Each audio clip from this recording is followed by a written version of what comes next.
Hello, lovely people. Recently, I went through an experience that taught me a lot, and I'd like to share with you what I have learned. People are the most important part of our life. What makes an indelible mark on us is how someone makes us feel. We don't always remember what they have done or what they have said, but we always remember how they make us feel. Recently, I went through a heartfelt experience. I hurt a person very dear to me. And although my mantra in life is to love and to be loved, we still unintentionally hurt people close to us. Rumi, the amazing poet, says, "The wound is where the light enters." I say, pain is gold. Whenever I encounter any experience, I always ask, what can I learn from it? What is the lesson for me here? How can I always operate from a place of love and trust and not fear and doubt?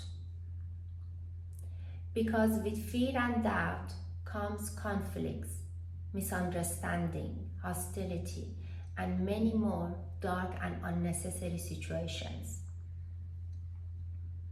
What can I do to avoid those dark and unnecessary struggles and conditions?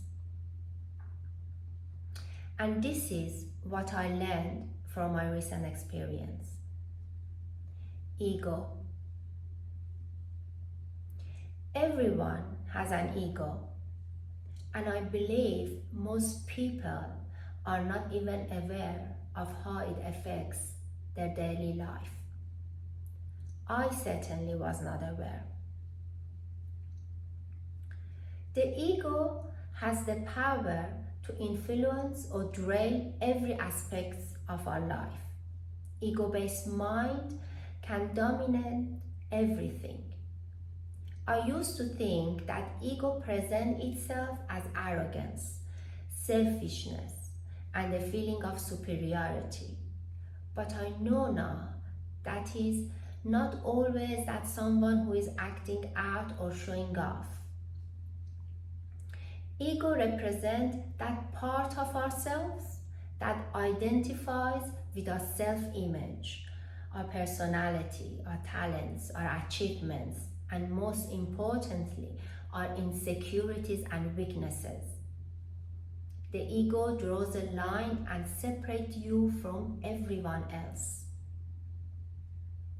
It leads you to see the world as this is me and this is other.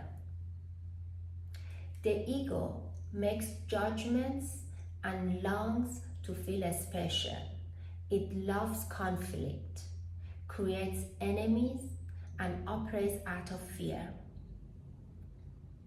In those moments, if you call your first self out by saying, "Oh, that's my ego flaring up," you begin to diminish its power. You begin to recognize that you are not your past. You are not your social status or the shape of your body. The size of your bank account has no bearing on your true self. So always ask, what role does the ego play in this situation? This is the essential question that we should all be asking ourselves whenever we encounter difficulties. So, when I meet people and interact with people, this is what I want. I want to see them and feel them as two levels. One level, there is the form, which is their body and psychological makeup. But there is another level. There is the shared consciousness, the essence from which both body and mind originate. We all enter this world as equals. When you observe toddlers at the age of 1 or 2 playing together, you witness a beautiful sight. pure joy, love, and happiness. At this age, there are no social status, expectation, or judgments. It's a time of embracing present moments without any complexity. Deep within each of us resides that essence of oneness. So I aim to cultivate understanding and compassionate mindset, steering clear of ego, selfishness, and judgments. And I don't want to ever operate out of fear. So I want to always ask what role the ego plays in this situation. Because if I were wiser and I had asked this question, I would have avoided upsetting someone dear to me.